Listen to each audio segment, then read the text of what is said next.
Osteoporosis का जो majority जो मरीज़ हैं उनमें पहली प्रेजेंटेशन ये फ्रैक्चर ही होता है।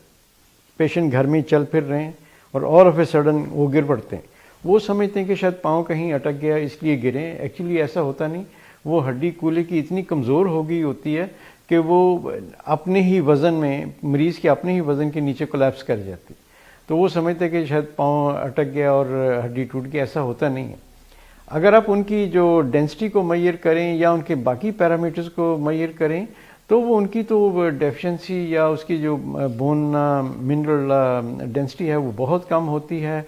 उनका ऑस्टियोपोरोसिस वगैरह बड़ा एडवांस हुआ होता है और उनकी जो मैकेनिकल या दूसरी जो केमिकल एनालिसिस करें उनकी हड्डियों का, उसके अंदर कैल्शियम कोई नहीं, इंट्राबैक्युलर बोन बड़ी पुअर होती है और कॉर्टिकल बोन जो है वो भी बड़ी थिन होती।